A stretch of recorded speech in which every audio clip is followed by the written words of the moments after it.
Alright, good morning. Magandang umaga po sa inyong lahat. Ito po ang inyong kapatid, Brother Ronald Obidos.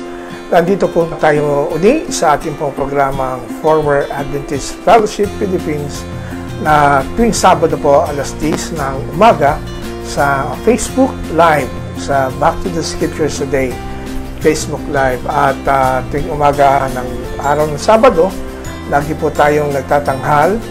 Kung minsan, pag masarap-sarap po ang maganda-ganda ang topic, ay umaabot tayo ng 2 oras. At ang ating magandang paksa ay ang Pope ba ng Roma ang naglipat ng Sabbath Sunday. Kasama natin, siyempre, ang ating pong regular partner dito sa ating Former Adventist Fellowship. Walang iba kundi si Pastor Leonardo Balveran. Pastor, bumati muna kayo. Binabati po namin kayo ni Doc ng isang magandang umaga sa lahat at maruplob na pagkakataon para sa lahat. At narito kami ni Doc upang mulit-muling ihayag namin ang isang tampok na katotohanan na alam po namin kinakailangan po sa panahong ito, lalo partikular sa ating mga kababayan na nananatili pa rin sa balik na kasaysayan. Ito po ay isang paraan upang maipamahagi namin ang tama at akmang kasaysayan na kung saan amin pong naumpisahan dulot ng amin pong kahayagan ng papuri sa Panginoon sa mga nauna naming mga tampok na inilatag po ni Doc Obidos. At muli, kami umanyaya sa inyong lahat. Kami po ito nag-anyaya sa lahat ng ating kababayan sa Luzon, Visayas at Mindanao at maging sa lahat ng mga nakikinig sa ibang bansa. Yun, kala ko hindi kasama yung ibang bansa eh. Marami tayong viewers, Pastor, sa US, unang-una, meron tayo sa Canada, meron tayo sa London, meron tayo sa Asia, Saudi Arabia, Kuwait, may mga listener din tayo sa Thailand, Singapore, at sa iba't ibang bahagi ng mundo. Siyempre, iba-ibang oras natin, kaya hindi natin alam paano sila babatiin. So, sabihin na lang natin na magandang araw sa inyo. At kung nanonood kayo ng live, pero kung depende, kung panonoorin dito ng replay, okay lang din.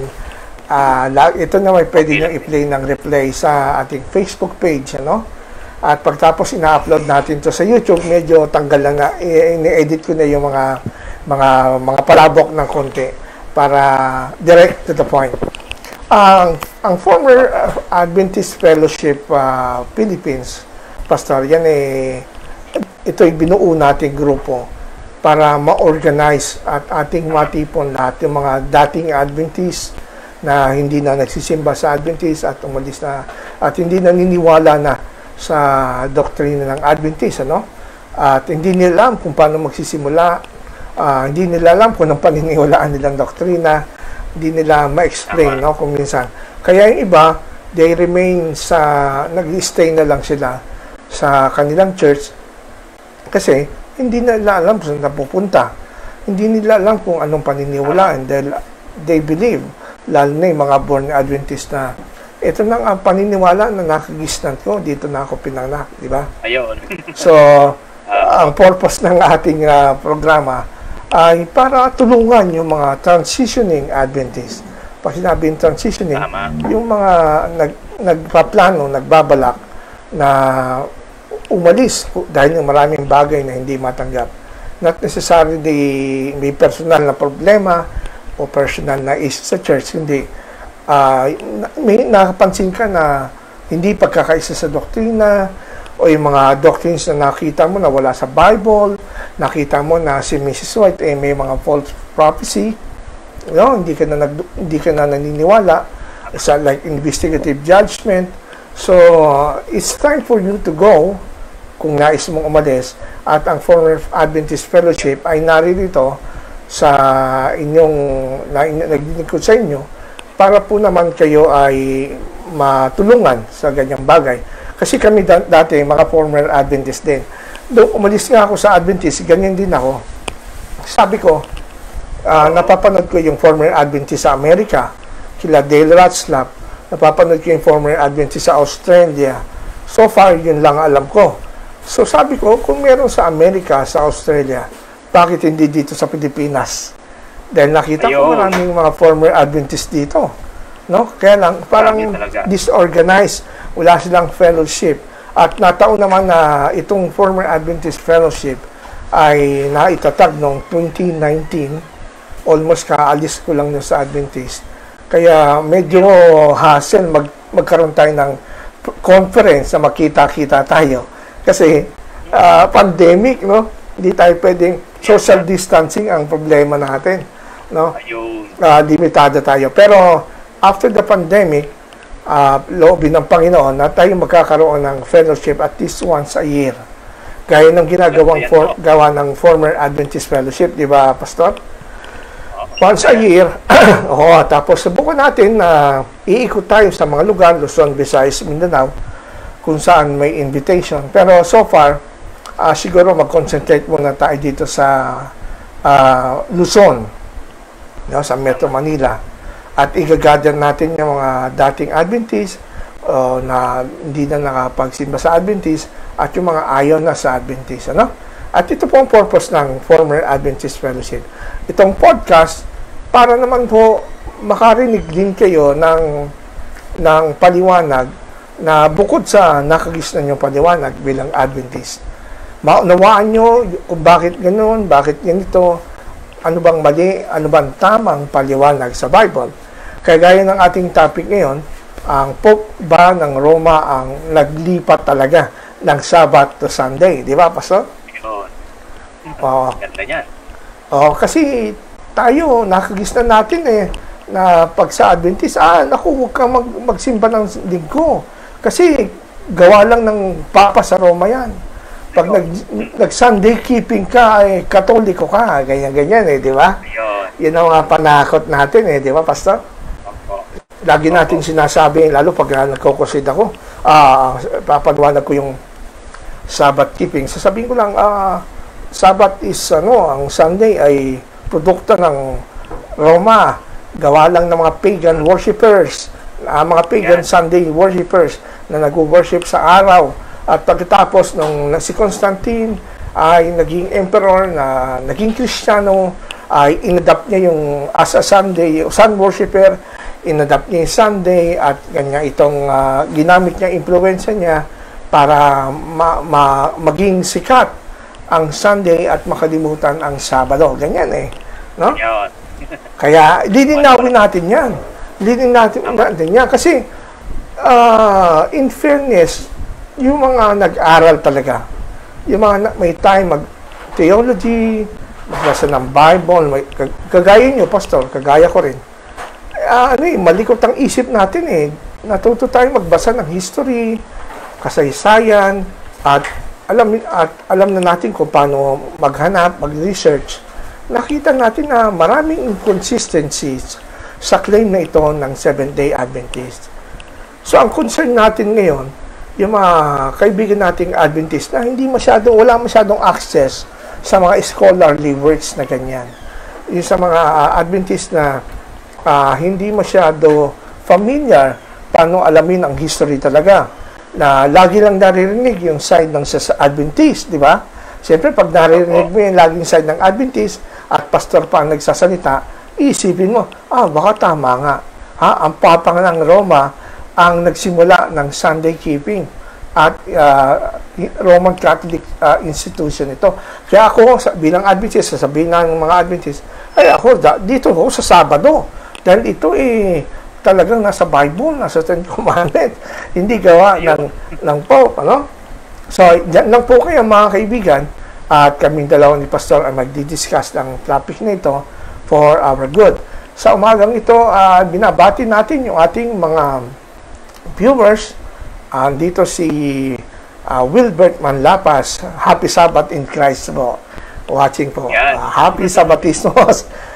Wilbert, kamusta ka dyan? At ganoon din po si Brother Zero Malabnan Jonathan. Happy Sabbath po. Paano naman kung mismong pastor ang nagtulak sa akin na di na magsimba? O nga naman. Siguro, may mga ganyang case, di ba? baka masungit yung pastor o ano, alam mo na. Tapos din na siya nagsimpa. Na-experience mo ba yan, pastor? Na-experience mo ba yan? Oy, yung emosyon, nandyan talaga din, hindi matatanggihan sa mga panahon na tayo'y patuloy din naman na binibigyan ng palatandaan ng Panginoong Diyos. Ito po kasi ang upuna ko lang din sa mga kapatid mo nating mga Seventh-day Adventist na ginagamit lagi yung bakit kayo ka nagtampo daw ang dahilan kung bakit kaya sinuman. Maraming paraan ang Panginoon para kasangkapanin ang mga pagkakatawan. Pero sa case na ito ni Zero, mga labnan, hindi na siya daw nagsisimba. Pastor, nagtulak. Baka nga natisod. Pare. Ipanalangin natin yan, pastor mo, na sana ay maging daan siya ng Panginoon para mapabalik ka naman sa pananampalataya sa Panginoon. Pero kung yan ang magiging dahilan mo para ayaw mo na mag-Adventist, hindi maganda, pastor, di ba? Hindi rin. Kasi, kasi sasabihin ng mga Adventist na, nagtampo lang yan sa pastor. Kaya ganyan, hindi nagsimba. Make sure, kapatid, na I will pray for you, kapatid na mga labnan, na maayos yung inyong personal issue kasi tayo naman yung mga Kristiyano, dapat matuto tayo magpatawad. Ang tunay na nasa sa Panginoon ay mahabang pasensya, di ba? Mahabang pasensya. Ayan po. Okay? Okay, next. Ito naman si... meron tayong viewer. Si Ellen Uwanza. Happy Sabbath, watching from Montreal, Canada. Ayan. Kamusta po kayo? Salamat po. Siguro gabi na dyan sa Canada. Salamat po sa pakikinig. At ganun din itong si Lad Brax. Good morning sa inyong dalawa. Good morning sa inyo, Lad Brax, sa pakikinig. Okay? So, mamaya uli natin ang batian portion natin. Tayo po'y dadako na sa ating topic ngayon. Pastor, maganda to. Ang mga Adventists, alam natin, Pastor, na they love the truth, di ba? They love the truth. Ayaw nilang pagsinungalingan sila. So, of course, siyempre, kahit naman ng Adventist tayo, Pastor, ayaw natin na tayo nagsisinungaling. Gusto natin, totoo lang. Because Adventist people, they love the truth. Kaya lang, pagka may mga kasinungalingan na tayong kinakalat, na akala natin tama, hindi naman tama na ito ay ating itaguyo. Dapat itakwil natin. So, ang purpose natin, kaya natin ginagawa ito, gusto natin itamay mali. Marami kasi may pastor nagtatanong, kayo ba't di lang kayo mangaral? Saan dyan sa former Adventist? Di kayo mangaral. Ba't di kailangan pagtirahin ng mga Adventist? Hindi po. Hindi ko ganon. Ang ginagawa namin, pangangaral. Kasi nga po, sa pangangaral, hindi maiwasan na meron na kayong mga tinatawag na preconceived idea. May mga paniwala na yung mga tao. So, part talaga ng pangangaral, yung tinatawag na pre-evangelism, na kailangan yung mga blockage, mga obstacle na yun sa isip ng tao, malis muna. Kaya kami, sinasabi muna namin yung mali para po paghandaan na matanggap ninyo kung ano ang tama. Di po ba, Pastor? Ayun. Maganda yan. Yun ang Kasi nga, paano nga naman malalaman ang tama kung hindi mo naman ibubunyag ng mali? Di ba? Ang ating topic ngayon, mga kaibigan, kung kayo may question, magtanong lang kayo. So, habang kami nagdi-discuss, titignan na po namin yung question nyo. Kung relevant naman sa ating topic, pwede nating isingit. Di ba, Pastor? Pope nga ba ang nagdipat ng Sabbath to Sunday? Number one, kaya alam natin na kaya ito ang naitanim sa isip ng mga Adventist. Kasi si Ellen White, na kinikilalang prophet ng mga Adventist, ay nakita niya sa vision, Pastor, na ang Pope ng Rome ay change o pinalitan ang Sabbath to Sunday. So, kumbaga, meron siyang nakita through vision. So, kung totoong propeta si Ellen White at totoo yung nakita niya, wala tayong masasabi dyan. Kasi pinakita sa kanya ng Diyos yan. Kiniklaim niya. Pero, pag-aaralan natin to. No? Kasi dito rin nakasalalay yung pagiging tunay na propeta ni Ellen White. Di ba? Kapag nakita natin sa kasaysayan, history, kasi yung mabigat tong claim na to, the Pope changed the Sabbath to Sunday. Alam naman natin na ang papacy wala sa Bible yan. So, ang pwede natin gamitin na mga resources is the history. Okay? Yan. So, gagamit tayo dito ng mga historical facts at evidence kung supported ba itong vision na ito ni Ellen White. Kung wala tayong nakita na historical evidence, mismo din sa archives ng Vatican, no, sa Roma, sa Italy, sila kasi mga nagtatago ng mga kasabihan ng Pope. So, dapat sila ang nakakaalam kung sino yung Pope na nag-change sa Sabbath. Alamin din natin kung ayon sa mga Roman Catholic stand at sa kanilang mga creeds, kung naniniwala ba sila na ang Pope ang nagpalit ng Sabbath to Sunday. Okay? Ito yung visions ni Ellen White, Pastor. Nakasulat yan, number 1, babasahin natin sa kanyang aklat na The Early Writings, page 48, Ayan. 49, at 79. The Lord gave me the following view in 1847 while the brethren were assembled on the Sabbath at from Mig. Sabi po rito, we left an unusual spirit of prayer, and as we prayed, the Holy Ghost fell upon us. We were very happy. Soon I was lost in earthly things, and I was wrapped in a vision of God's glory. I saw an angel flying swiftly to me. He quickly carried me from the earth to the holy city. In the city, I saw a temple which I entered. I Yan. passed. So, merong, noong 1847 pala to, Pastor, ano? Nagtipon sila araw ng Sabat sa Topsham, Maine, sa US to. Na habang daw sila ay nagpe-pray sa Holy Spirit, daw, ang Holy Spirit ay sila napuspos. At siya daw ay, sabi nga, I was lost to earthly things. Ganyan naman ang kwento ni Ellen White na biglang nagdidilim ang kanyang paningin, nawawala siya, hindi niya, kumbaga, nawawala daw yung ulirat. Yan, nawawalan siya ng ulirat.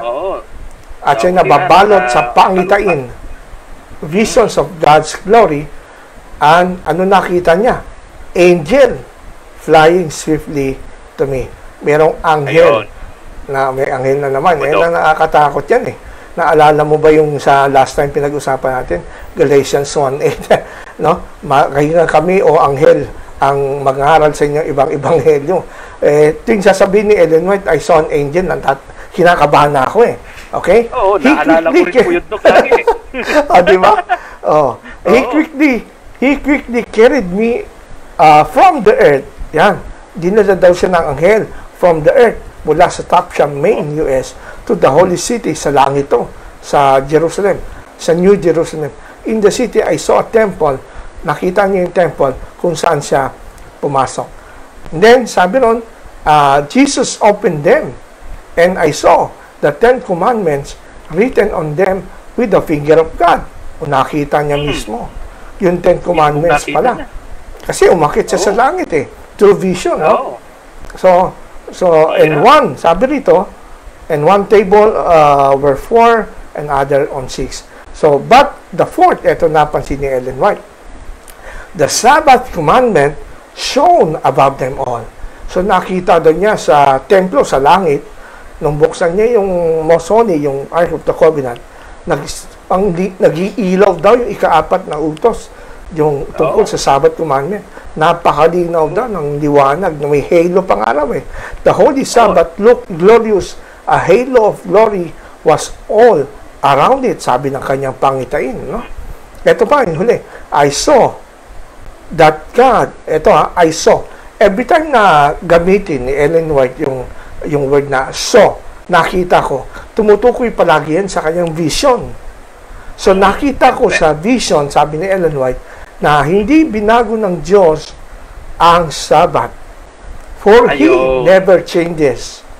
But the Pope had changed it from the 7th to the first day of the week, for he Ayun. was to change times and laws. Ayun. So, Ayun. part ng kanyang vision at pangitain ay nakita niya yung Diyos hindi binago itong Sabat. Nakita niya. Pero nakita daw, sa part ng vision niya, yung sa Rome ay binago ito from 7 to the first day of the week. Yan. Kaya nga sabi natin, mga kaya kaibigan, natin. dito nakasalalay dito kung totoong propeta si Ellen White o hindi. Kasi pag hindi natin napatunayan sa kasaysayan, kasi pangitain lang niya ito di ba? Tayo hindi na tayo naniniwala na yung mga pangitain ni Ellen White ay totoo. Minsan yung pangitain niya dala ng kanyang imahinasyon lang. Yun ang aking pagkaunawa ngayon. Pero sa maraming Adventist, ilusyon. Sabi nga nung iba bunga ng kanyang diferensya, yung frontal lobe problem nung siya nabato, nung siya bata. Yun, ang history. Sabi din ng mga doktor na Adventist, yun daw ang case At ang epekto nito nagiging mas lalong relihiyoso ang isang tao kapag siya ay nabago ang ulo. Pero hindi natin sinasabi. Next time lang natin itopic yun. Ito, the Pope changed it from 7 to the first day of the week. Yan ang kanyang claim. Kaya nga sinasabi natin, mga kaibigan, dito nakasalalay yung pagiging authority ng propeta nyo.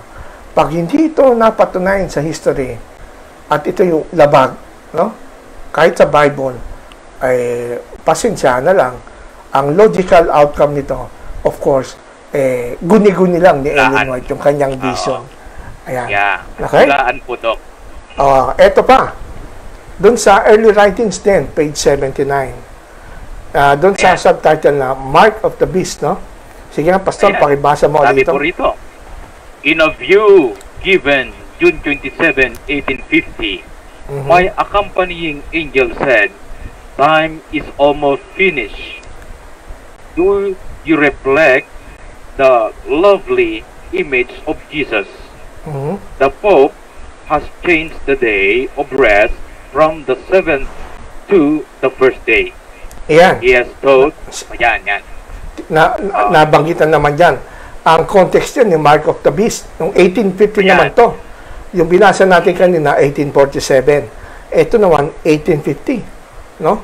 Accompanying angel na naman. Sabi, may accompanying angel na naman. Sabi, the time is almost finished. Kinikwento ng angel about the Mark of the Beast. Yung sinasabi ng mga Adventist na Sunday law in the last days.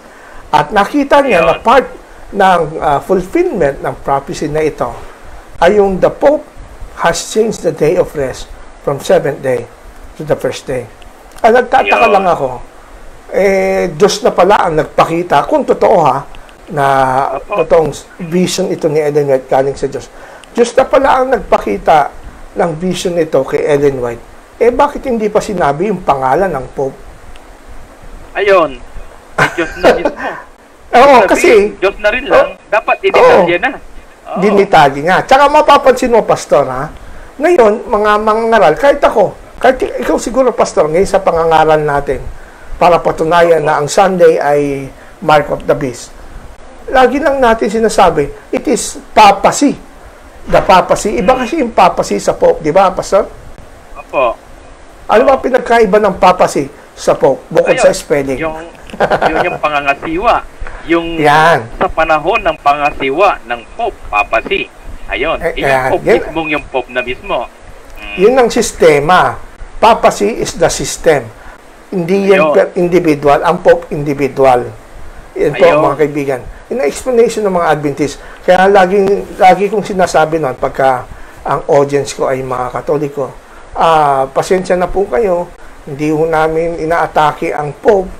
Ang individual Pope, wala po kami pinapangalanan, hindi namin tinitira ang individual. Ang sinasabi po namin na Antikristo at nagpalit ng banal na araw na pagsamba ay papacy. Sistema po yan. Na ayon sa propesya ay magtatagal ng 1,260 days mula 538 AD hanggang 1798. Kasi kung individual, walang mabubuhay na Pope na 1260 AD, di ba? So nga sinasabi ng mga dati mga Adventistas na papasi. Pero ito napansin ko lang habang pinaghandaan ko. Si Ellen White, 2 beses niya binanggit from 1847 at 1850 vision. Pope ang ginamit niya, hindi papasi. Ayun. Yun. Batay na rin yan sa Pope kanyang daw nasulat. individual ang tinutukoy niya. Batay sa nasulat. Hindi sistema ang kanyang sinasabi, kundi Pope. So ito'y individual, single individual. So ang tanong natin kaya, sino kaya ito? Ba't hindi sinabi kay Ellen White yung pangalan ng Pope? Di ba? Mamaya ay i-discuss natin yan. So, medyo mainit pa lang tayo sa simula. Pero gusto natin bigyan ng palaisipan yung mga kaibigan nating Adventist na naghahanap ng katotohanan. Ito po ang sabi ni Ellen White. The Pope, singular, individual, hindi papasi. So, yung nagsasabi ngayon ng papasi, pinalitan na lang yan kasi siguro wala silang maituro kung sinong Pope. No? Ayun. Mamaya babanggitin natin. Sige pa sa. Kalaunan, nasukol sila dun sa mga nagbabasa na rin ng kasaysayan. Oo nga naman, kakalkulahin mo nga naman yung 1,260 days logically, and by the use of measurement, talagang papalya. Ano po? Kaya ginawa po ito ng palusot. Ano po? Ginawa na lang itong papasi o sistema. Papasi. So, we can prove that Ellen White was a false prophet by proving that the Pope or Catholic Church did not change the Sabbath from Saturday to Sunday. So, bahala kayo mga tangig. Kayo na po mag-judge, ha? Ipapresent lang po natin sa ating pag-aaral ngayon ang ebidensya na sinasabi ng ating mga referensya. Pero, Pastor, meron ka bang mga books ni Samuel Bakyoki? Opo, yan po ang reference namin nung kami po ay kumuha ng Theology of the Sabbath dun po sa paaralan, yung kanyang mga libro. At yan nga po, parehong-pareho, ganyan na ganyan po yung aming mga tinalakay. Napansin ko lamang, yung aming instructor, pag mga ganyang uri ng issue, ay binibilisan. Binibigyan ng diin. Baka makahanap kayo ng baka magtanong ka daw, Pastor, baka magtanong ka. Ba't di masagot? Ito si Bakyoki, ito authority. Well popular ito in the Adventist circles at authority siya when it comes to Sabbath. Kaya nga yung book niya na From Sabbath to Sunday na kanyang pinablish mismo sa Pontifical Gregorian University Press ng Roma, no? At ang kanyang mentor ay isang Catholic priest, no? Si Monsignor Vincenzo ay na-approve. At una nga itong pinablish yung From Sabbath to Sunday mismo sa Pontifical Gregorian Press ng Roman Catholic Church. Pero kita nyo meron siyang kakaiba. Medyo kineston niya yung vision ni Ellen White. In fact, sabi niya sa kanyang libro, ito yung sabi niya, I differ from Ellen White, for example, on the origin of Sunday. Yan.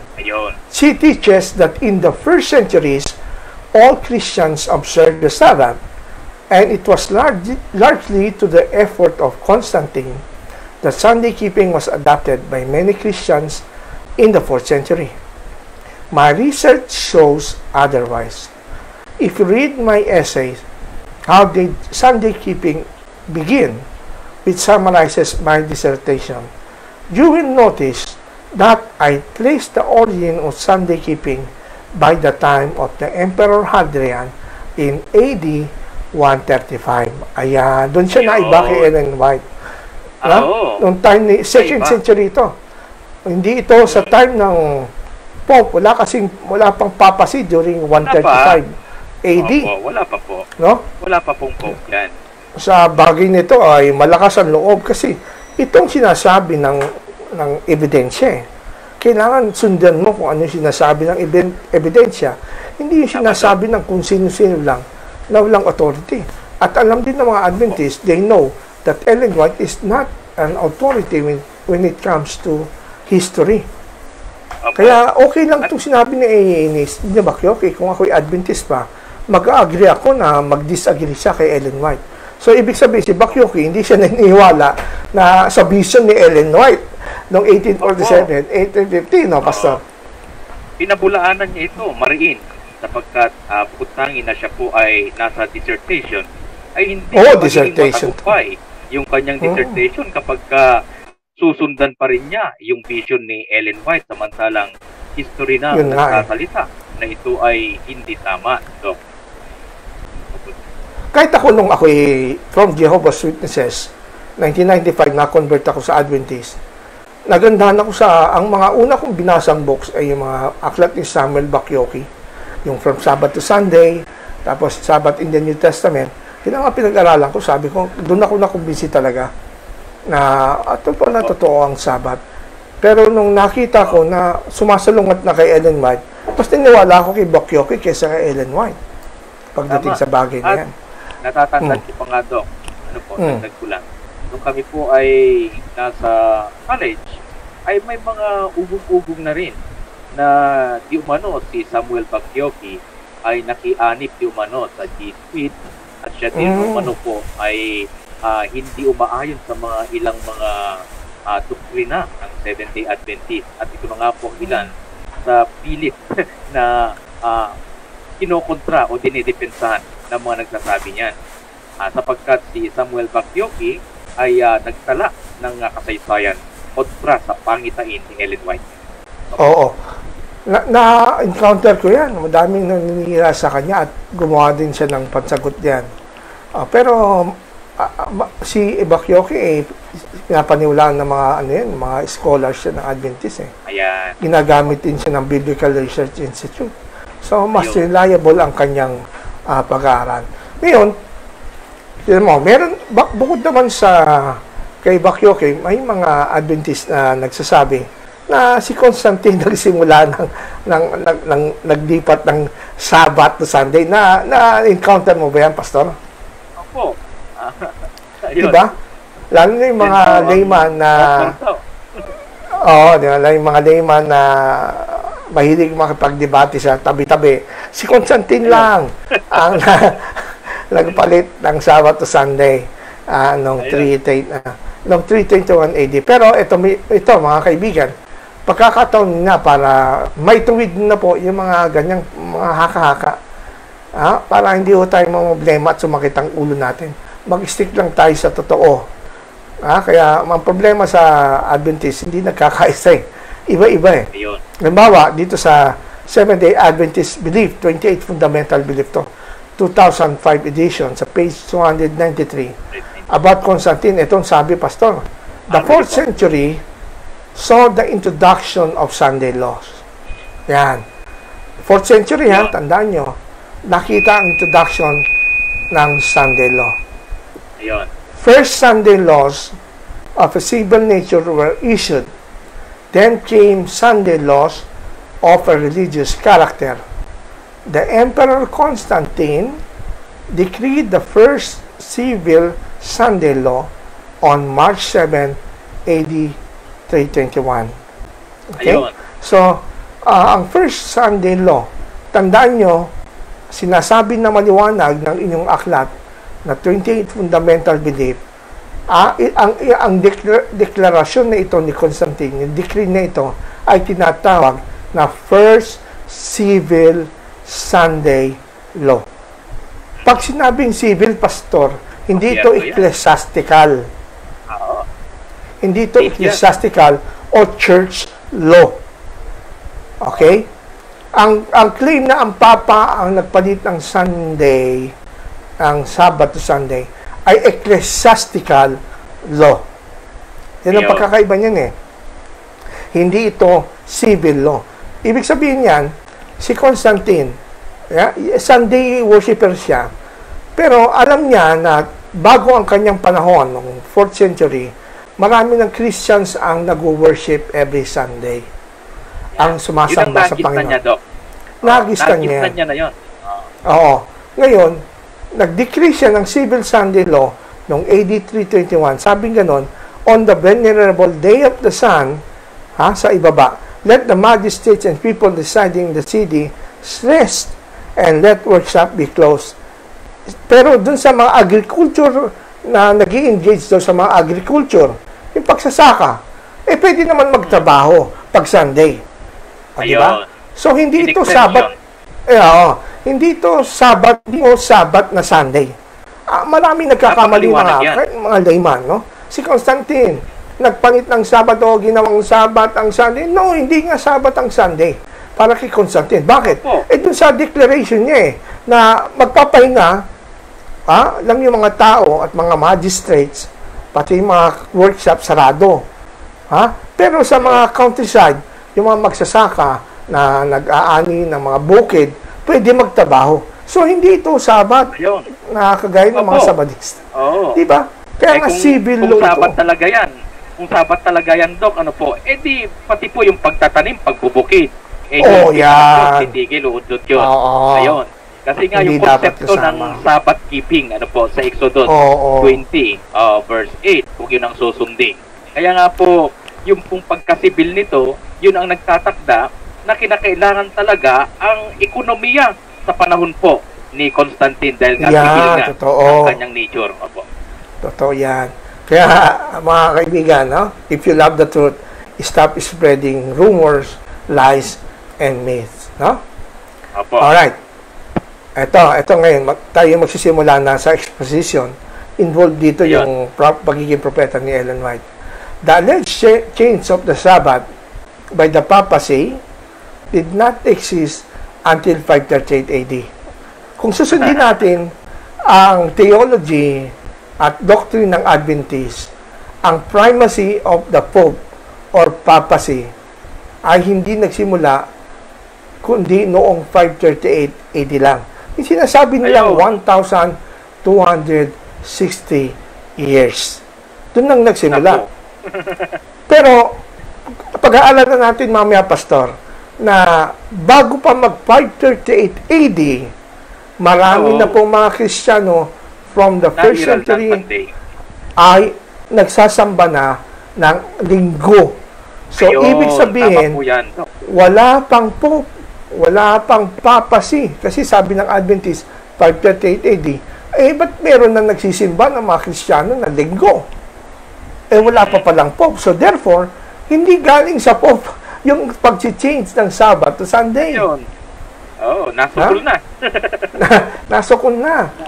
Nasukol na. Tsaka, papaliwanag natin, yung transference theory, Sabbath to Sunday, actually, sa stand ng mga Protestants at mga early Christians, ang Sunday hindi naging kapalit ng Sabbath. Christians throughout the century, linawin natin, Pastor, Christians throughout the century, even in the Protestant Reformation, hindi nila kinoconsider na ang Sunday ang Christian Sabbath. Hindi natin tinatawag na Christian Sabbath ang Sunday. Because Sunday is a different institution with a different purpose and different motivation for worship. Mamaya, linimunagin natin yan. Linimunagin natin mamaya yan, Pastor. Paano natin nasabi na 538 AD ang papal supremacy? Sabi kasi ni Ellen White kanina, nakita ko ang Pope, pinalitan niya ang Sabbath to Sunday. Katuparan daw ng hula yun actually. Ngayon, tignan natin sa kanilang aklat na Seventh-day Adventist 28 Fundamental Belief sa page 184. In AD 533, sabi ng SDA Fundamental Belief, in a letter incorporated in the Code of Justinian, the Emperor Justinian declared the Bishop of Rome head over all the churches. So, para masabi mo na papacy, nagkaroon ng papacy o yung authority ng papacy, ang papacy kasi na title, ina-apply yan sa Church of Rome, dun sa kanilang bishop na pinakamataas, na head over all the churches. Ayun. Nagsimula daw yan, ibigay sa Code of Justinian. So, ibig sabihin, before 533 AD, Bagaman yung mga fathers noon, mga bishops, ay na-develop at tinatawag yung ilan na papas in Latin. Pero, yun ang title na tinatawag sa mga bishops noon. Kasi ang tinatawag na church government noon, bago magkaroon ng papacy, ay local church with many elders and deacons. No? Ang church, local church, pinapamahalaan yan ng mga elders at deacons. Wala silang kinikilala noon na nag-iisang bishop na nag-oversee ng isang church o ng mga group of churches. Walang ganyan sa history. Yung metropolitan. Yan. Late development yan. So, before 533 AD, may mga bishops na noon, pero group of bishops ito, hindi individual. Okay? Ayun. Tama. Tinatawag silang papas. Pero pagdating ng 533, tsaka lang na-develop yung papacy in the Adventist interpretation. The Bishop of Rome, sabi ng fundamental belief, heads over all the churches. O sa kung papalitan natin yung term na Bishop of Rome, the papacy head over all the churches. Pag sinabi mong ang Bishop of Rome ay head over all the churches, hindi lang sa West ang kanyang sakop ng kanyang kapangyarihan. Pati na sa East, no? Pati na Egypt, lahat na. Kaya nga nagkaroon ng papacy. Ngayon, ito. Yan, nababasa ko na rin. Yan. When Justinian's General Belisarius liberated Rome in 538 AD, the Bishop of Rome was freed from the control of the Ostrogoths, whose Arianism has resulted in their restricting developing Catholic Church. Kaya daw ang Catholic Church nung before 538 AD ay mabagal ang development, lalo na yung kapangyarihan ng papacy. Wala pang papacy noon. Pope meron. Pero papacy wala. Kasi nga, nahadangan itong mga Ostrogoths. Kaya mabagal ang development nila. Kaya nung 538 AD, nung natalo na ni Justinian ang mga Ostrogoths, sabi rito sa kanilang libro, now the bishop could exercise the prerogatives Justinian's decree of AD 533 had granted him. He could increase the authority of the Holy See. Thus began the 1260 years of persecution as the Bible prophecy had foretold. Yan, ginamit yung Daniel 7:25. So, nilinawan natin, Pastor, para pala sa mga Adventist, no, na nakikinig sa atin ngayon, ang Pope, o yung tinatawag na papacy, na mag-change ng Sabbath to Sunday, para magawa nyo, kailangan magkaroon siya ng tinatawag na full authority. Full authority. Ma-exercise yung prerogatives ni Justinian's decree. No? Kaya magmula nung 538 AD, nagsimula na daw yung 1,260 years of persecution as prophesied in the Bible as foretold in Daniel 25. So, ibig sabihin pala, yung pagpapalit ng Sabbath to Sunday, hindi mangyayari before 538 AD. Ayun, yun ang claim ng sulat. Yun ang claim. Yun ang interpretation ng Seventh-day Adventist eh. So, ang pagpapalit ng Sabbath to Sunday, hindi mangyayari outside 538 AD. So, ibig sabihin, kaya pala may mga Kristiyano before 538 AD, babasahin natin mamaya ang patotoo ng kasaysayan, na nagsisimba na ng linggo, wala pang papasi. Noong 538, sabi ng Adventist, diyan pa lang nagsisimula yung tinatawag na primacy of the Pope o yung tinatawag na exercise ng kanyang sovereignty based sa Daniel 7:25.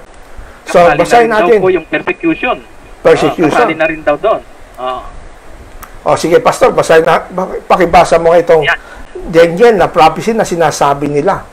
7:25. He shall speak pompous words against the Most High, shall persecute the saints of the Most High, and shall intend to change times and law. Then the saints shall be given into his hand for a time and times and half a time. Ganyan po sila. Ito, kinakapit nila. Ako, kabisado ko nun ito eh. Gustong-gusto ko itong i-present mo kasi talagang ang sarap i-present kasi this proved out na ito yung Pope. This happened. Ito yung natupad sa papacy. Sabi rito, itong little horn and Daniel 7, magsasalita ang mga mapagmalaking salita at ipipersecute niya ang mga saints ng Most High. At kanyang iisiping baguhin ang mga panahon at kautusan. Kaya nga, pag nagkukusay tayo, kaya ngayon, may 10 utos, binawasan ng isa, inalis yung sa huwag kang gagawa ng ribulto, binawasan niya yung pangatlo, pangalawa, binawasan. So actually, pangatlo yun eh. Tapos nabawasan. So, yung ika-4 na utos, umakyat. Kaya ngayon, sa Catholic 10 Commandments, pangatlo na lang yung about, remember to keep holy the seventh day. Pangatlo. Inalis yung Sabat, ginawang Lord. Oo, yan. Inalis, actually, yung pangalawang inalis. Huwag kang gagawa ng Diyos-Diyosan. Kasi yung una, wala kayong ibang Diyos sa aking harapan. Pangalawa, huwag kayong gagawa ng images. Pangatlo, gagamitin ng pangalan sa walang kabuluhan. Pang-apat, ay mangiling kayo ng Sabat. Ngayon, sabi ng inalis po yung Sabat yun, no? Nangangaral tayo, pastor, nun eh. Binago, natupad sa Papa to. Bakit? Kasi ang Papa, inalis yung pangalawang utos sa 10. Inalis yung huwag kang gagawa ng ribulto. Kasi sila, tatamaan doon. Meron silang ribulto sa mga church. So, inalis. Kaya, yung supposed to be pangatlo, thou shall not use the name of Lord in vain. Naging pangalawang utos ngayon.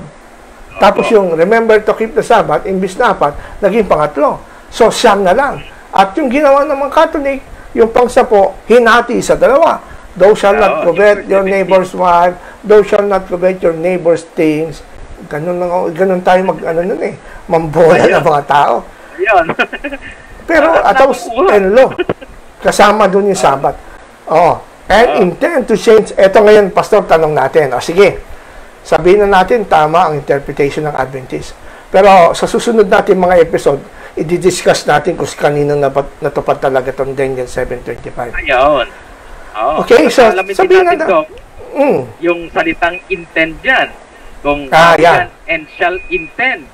Nangyari ba yung tangka o yung attempt o yung intend? Ayun, yan ang malaking kon dyan. Buti dyan. May clue na kayo. May clue na kayo, ha? Okay. Okay? Intend to change times and law. Alright? Ito daw eh. And given to his son for a time, times and half a time. Pansin nyo, pastor, ha? Ito siguro sa mga nakikinig natin at nanonood na Adventist. Yung changing of times and law ay magaganap within yung certain period of time na tinatawag na a time, times, and half a time. Sa ibang translation, 3.5 years. Okay, i-convert natin sa days, 1,260 days. A day into a year, sabi ng mga Adventist, kaya 1,260 years yan. So, ulitin natin, pastor, kasi ito baka hindi mapansin ng mga kapatid nating Adventist. Yung pagpapalit ng panahon at kautusan o sinasabi niyong pagpapalit ng Sabbath to Sunday ay magaganap daw sa during 1,260 days. Maliwanag ba, pastor? Apo. Maliwanag hindi, po. Ang pagpapalit ng Sabbath hindi magaganap ng 1st century, 2nd century, 3rd century, 4th century, ayon sa interpretation ng Adventist. Bakit?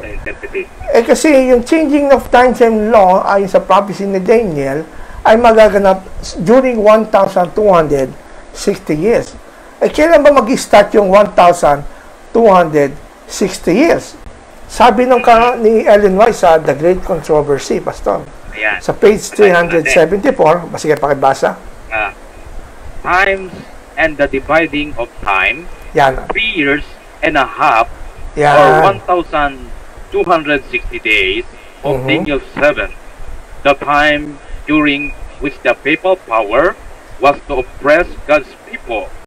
This period, as stated in preceding chapters, began with the supremacy of the papacy, AD 538, and terminated in 1798, and the time the Pope was made captive by the French army.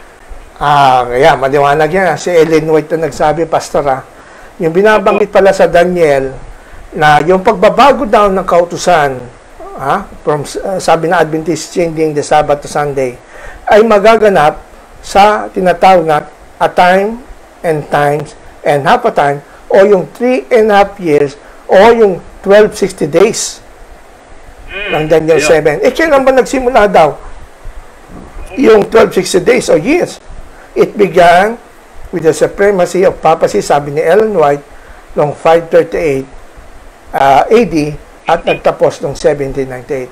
So kung ating babalikan yung binasa natin kaninang vision ni Ellen White, nakita niya sa vision na ang Pope daw ay pinalitan ang Sabbath to Sunday. So, batay sa explanation ni Ellen White, dapat maganap yung paglipat na yon from Sabbath to Sunday nagmula noong 538 AD hanggang 1798. Yan. Dapat doon magaganap yung tinatawag na katuparan ng vision ni Ellen White, kung totoo nga yung vision ni Ellen White. Hanapin natin dyan. Hanapin natin dyan sa duration of time between AD 538 at 1798. Ito pang isa pang implication niyan, Pastor. Before AD 538 pala, dapat walang nagsa-Sunday worship. Wala dapat. Dapat wala. Kasi nagsimula lang nung 538 AD, napalitan yung Sabbath to Sunday. At doon nagsimula ang Sunday keeping. Dapat walang record na... At nung 325 AD, si Constantine ay nanadya na magkaroon daw ng... Tama. Doon pa lang, hindi na pwedeng isali si Constantine. Ayun. No? Nawawala kasi si Constantine... Nawawala po. 4th century si Constantine sabi ni Ellen White, magsisimula 6th century, 538 AD. Yan. Ba't hindi niya nakita si Constantine? Kasi nga, hindi siya kasali. Si Constantine, hindi niya nakita. Tsaka si Constantine, hindi naman Pope si Constantine Para sabihin mo siya, para sabihin mo siya, nagwalit na sa, ang dami talagang kaguluhan dyan, Ang daming kaguluhan dyan. Ngayon, ito maganda, Pastor. Galing din sa kanyang libro na Seventh-day Adventist 28 Fundamental Belief sa page 292 about the rise of the observance. Sige, Pastor, pakibasa. The rise of Sunday observance. The change from Sabbath to Sunday worship came gradually. There is no evidence of Christian weekly Sunday worship before the 2nd century, but the evidence indicates that by the middle of the century, some Christians were voluntarily observing Sunday as a day of worship, not a day of rest. Ayun. Mismo sa inyong aklat na fundamental belief. Kung wala kayong copy yan, I can send you a copy of, meron ako PDF copy nito. Subaybayin nyo, kayo mismo magbasa. Wala daw evidence, sabi ng mga Ahadians, ng mga Adventists, na Christian weekly Sunday worship bago mag 2nd century. Okay? 2nd century is about, mas maaga yan, kaysa sa 538 AD, di ba, Pastor? Ang layo na agwat. Pero meron daw meron daw ebidensya, sabi ng fundamental belief, na nag-i-indicate na sa gitna ng 2nd century, sabi natin mga 150 AD, kalagitnaan, from 150 AD onward, sa kalagitnaan ng 2nd century, ang ibang mga Kristiyano voluntarily observing Sunday as a day of worship, not a day of rest. Etong maliwanag. Ayun. Salamat at meron kayong fundamental belief, para mabago na yung pag-iisip ng mga layman, mga defenders ng Adventist dyan, na naging traditional na laging sinasabi, kasi meron din man sa akin dati nakipagsagutan sa Facebook. Wala kang patotoo, Brother Ronald, na ang mga Kristiyanong early centuries ay tinuring na nagpahinga at nanginin at nagpahinga nung linggo na nagsabat ang ng linggo. Sabi mismo ng libro nyo, nung kalagitnaan ng second century. Malamang hindi nabasa. Oo. Malamang hindi binasa ng mga layman. Ang mga Christians pa na noon, kalagitnaan ng 2nd century AD. Ang Christianity kasi 1st century AD. Noong 2nd century AD, ang mga Christians voluntary nag-observe ng day of worship na Sunday. Pero hindi day of rest. Therefore, itong mga Christians noon na nag-worship ng Sunday, hindi nila tinuturing na Sabbath ang Sunday. Ayun. Yun ang maliwanag dyan. Maliwanag yan. Yung ilang mga defenders ng Adventist, wala kang mababasa sa Bible na ang Sabado naging Sabat na linggo. Ang Sabat naging linggo sa Bible at sa history. Wala talaga.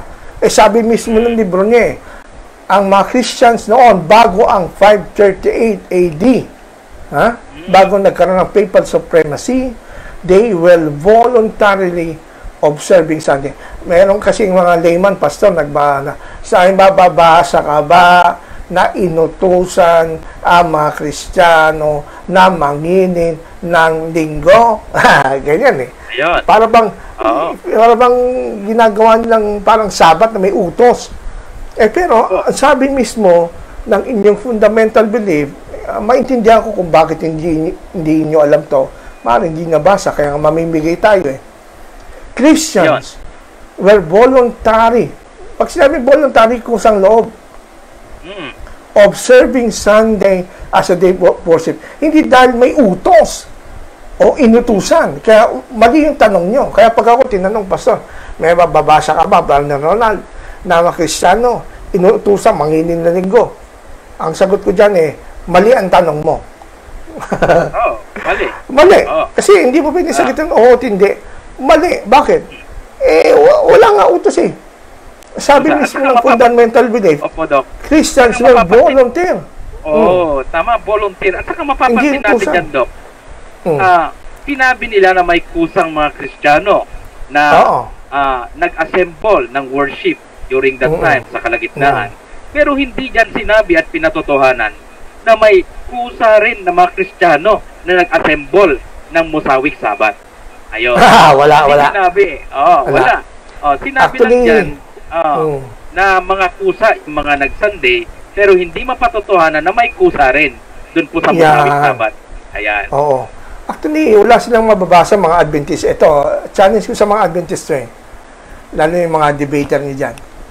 Magbasa nga kayo sa akin ng talata na ang mga Kristiyano, from sa New Testament, from Matthew hanggang Revelation, na ang mga Kristiyano nagtipon-tipon, lahat kasama na ni John Till, Kristiyano ang tinutukoy ko, hindi yung mga proselyte na mga Jews o Gentiles. Kundi Kristiyano, kagaya ni Apostol Pablo, tuwing Sabado, sila nagtitipon. At hindi sa sinagoga, pastor, kundi separate. Kasi ang mga Kristiyano, iba yung separate. Yung hindi kasama yung mga Pariseo, hindi kasama yung mga Hudyo. Meron tayong mababasa kasi sa Aklat ng Gawa na si Pablo pumapasok sa sinagoga, di ba? At yung sinagoga na yon, nandun yung mga Pariseo, nandun yung mga Saduceo, mga Hudyo. Pero ang tanong ko sa kanila ngayon, ang challenge ko sa kanya, magbasa kayong talata sa Biblia na sariling pagtitipon ng mga Kristiyano lang. Hindi kasama yung mga Pariseo. Tsaka hindi sa sinagoga. Hindi sa sinagoga. Kasi ang sinagoga, kahit wala pang Kristiyano, nandyan na yun Panahon-panahon na-restore yung Babylonian, ang Israel sa Babylonia. May sinagoga na Talagang tipo ng mga Hudyo yan. Ang tanong ko sa inyo, yung talagang independent na lugar na pagtitipon, mga Kristiyano lang, hindi kasama yung sinagoga. Sabado. Meron ba kayo mababasa? Isolated. Isolated. Sige nga, mga magagaling na layman dyan sa media. Napakaliwanag naman, Doc, na sa tuwing napunta sina Apostol Pablo, nakiki-argumento sila. At argumento upang kanyang mahimok ang mga naturang Hudyo na maging Kristiyano. Yun po ang Yun nga. kanyang natural na makikita sa konteksto.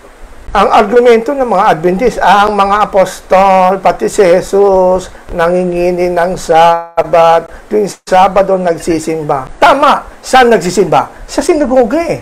Hindi naman sa Christian Church eh.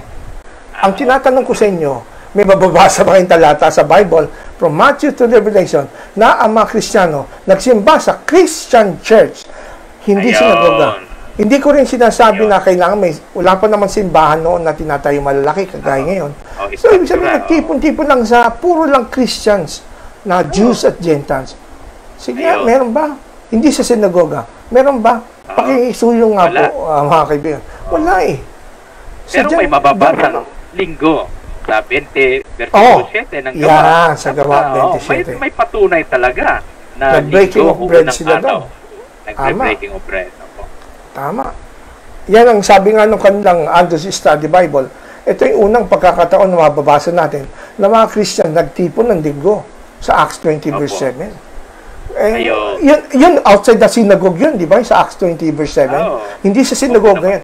Ang hinahanap ko sa kanila ngayon, Pastor, maghanap silang talata na ang mga Kristiyano ay independent Christian church nagtipon ng Sabado. Hindi nakikisimba lang sa sinagoga.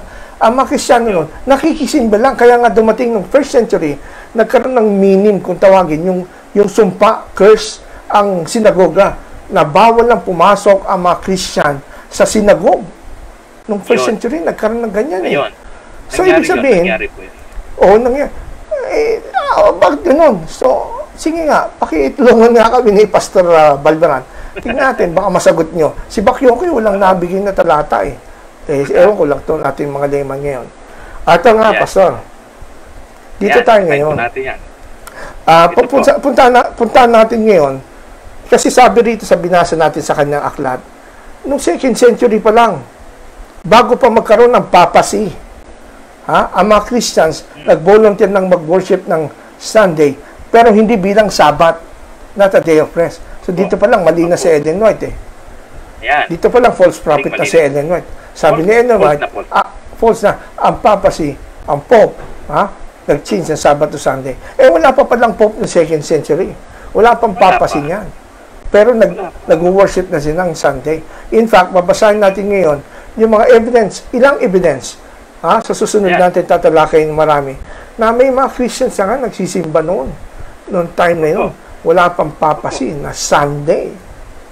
Ayan, halimbawa, Didache, the teachings of the 12 apostles. Manual ito church manual ito noon, Pastor, na-discover ng mga archaeologists na ang edad ay AD 90. Wala pang 2nd century. Halos kasing edad dito ng Book of Revelation sa ng Gospel of John. Buhay pa si apostolo nito. Ito yung church manual noon. O anong paniwala dyan ng Didache? Christian assembly on the Lord's Day, sabi diyan. But every Lord's Day, do ye gather yourselves together and break bread and give thanksgiving after having confessed your transgressions, that your sacrifice may be pure, but that no one that is in variance with his fellow come together with you. So dito, sa church manual, noong AD 90, the teaching of the 12 apostles, buhay pa si Apostol man nito. Every Lord's Day, nag-gather sila. Ito yung Sunday na tinatawag. Ito pa, the Epistle of Barnabas, chapter 15, 6-8. Ito naman, AD 100. Wala pang papasin nito. Sabi ang Epistle of Barnabas, we keep the 8th day. This is equivalent to Sunday. Kasi 7th day is the Sabbath of the Jews, and the next day will be 8th day, considered as new light, new day. It is a Sunday with joyfulness, the day also which Jesus rose again from the dead. Ayan. So, talagang meron na, wala pang papasin ito. Si Eusebius of Caesarea, si Eusebius ay isang 4th century historian. Noong time nila, kakontemporary ni Constantine, ito si Eusebius of Caesarea. Ito sa kanyang proof of gospel, sabi ni Eusebius, the day of his Christ light was the day of his resurrection from the dead, which they say as being the one and only true holy day, and the Lord's day is better than any number of days, as we ordinarily understand them, and better than the days we set apart by the Mosaic law for the feast, new moons, Sabbaths, which the Apostle Paul teaches are the shadow of the days and not days in reality. Para kay Eusebius na church historian, Christian siya, noong time ni Constantine, yung Lord's Day ay mas higit na much better than the Mosaic law. Kasama niyan ang Sabbath. Dahil ang mga feast na ito sa Old Testament ay shadows, hindi siya ang reality. Ito naman, si Justin Martyr, about AD 140, ito yung middle of the 2nd century na binabanggit kanina ng fundamental belief ng mga Adventists. Sa kanyang book na First Apology, sa chapter 67, kung saan sinasabi niya ang weekly worship of the Christians bago magkaroon ng papacy. And we afterwards continually remind each other of these things, and the wealthy among us help the needy, and we always keep together, and for all things wherewith we are supplied, we bless the Maker of all through His Son Jesus Christ, and through the Holy Ghost. And on the day called Sunday, all who live in cities or in the country gather together to one place, and the memoirs of the apostles or the writings of the prophets are read as long as time permits. Then when all who are in need, but Sunday is the day on which we all hold our common assembly, because it is the first day on the which God, having wrought out change in the darkness and matter, made the world, in Jesus Christ, our Savior, on the same day, rose from the dead. Yan. Sabi po rito, Dok. Si Justin Martyr yan. Yan ay isang Gentile. Opo. Isang Grego. Gentile. Pinanganak sa Palestine. Grego siya. Kaya niya sinunod itong first apology, kaya tinawag na apology, dito galing yung apologetics na word eh. First defense. Kasi nung time ni Justin Martyr, noong AD 140, matindi ang persecution sa mga Christians during that time. So, si Justin Martyr, sumulat siya in behalf of the Christians all over Roman Empire. So, siyang defender, kaya nga siya defender apologist no? Apologist. In-explain niya, nire-represent niya, kinakatawanan niya ang mga Kristiyano over all the Roman Empire kung ano ang kanilang ginagawa dahil pinagbibintangan sila ng mga cannibals at sila yung mga kulto. Yun, sabi niya, nabasa ko rin yan. Di ba? Sila yung walang Diyos, sabi nga nun. Pero on the day called Sunday, lahat naman nakititira sa city at sa country. We are talking about cities and countries, hindi lang sa local city ni Justin. All over cities and country kung saan sakop ng Roman Empire. Gather together to one place, and the memoirs of the apostles and writings of the prophets are read. So, hindi ito sinagoga. Kasi sa sinagoga, bawal basahin itong mga sulat ng apostol o New Testament. Sa sinagoga, ang binabasa lang Old Testament lang di ba? So, meron silang pagtitipon. Bukod ng pagtitipon nila sa sinagoga. At binanggit niya dito, na Sunday yan. Lahat sa lugar, cities, countries, ang mga Christians, binabasa na yung sulat ng mga apostol at mga propeta. Sunday, sabi pa niya, is the day which we all hold our common assembly, because it is the first day which God, having wrought a change in the darkness, matter made the world, and Jesus Christ our Savior, on the same day, rose from the dead. Yan ay patotoo. Noong 148, nabasa natin kanina. At kung, at kung simpleng pagtitipon lang ito, Dok, bakit kinakailangan pang lagyan ng mga significance o mga pakakahulugan nung pong pagtitipon na iyon? Kung ito schedule lamang na simple, kung hindi ito regular na iniiral po ng mga Kristiyano po, Dok. Kaya nga, sinabi na nga rito, yung kanilang pananaw, yung kanilang paniniwala na ito po'y mahalaga dahil sa Resurrection Day. Hindi po ito isang particular lamang na schedule. Tama ka dyan, Pastor. Oo. Tsaka voluntary ito, hindi ito inutos ng Papa. Hindi utos ng Pope, ano? Ay, nako, pambihira. Nako, Adventists who love the truth, it's your time now to decide, no? Decide for the truth or decide for the lie. Ito na mismo, Justin Martin at mga binasa natin patuto, na early bago pa magkaroon ng papacy, the Christians voluntarily observing Sunday. Inamin niya na inyong aklat na fundamental belief. Ngayon, dito tayo sa mga misleading quotes ng mga Adventists. Meron ako nabasa rito sa fundamental belief sa page 291. After nabanggitin, Pastor, after nabanggitin yung nabasa natin kanina na Christians voluntarily observe Sunday as a day of worship but not as a day of rest. Ang mga Christians pa na noon, mga early centuries, tinitreat nila ang Sunday as a separate day of worship than the Sabbath. Hindi na tinitreat ang Sunday worship na parang pahinga na gaya ng Sabbath. They don't treat Sunday like the Jews in their Sabbath.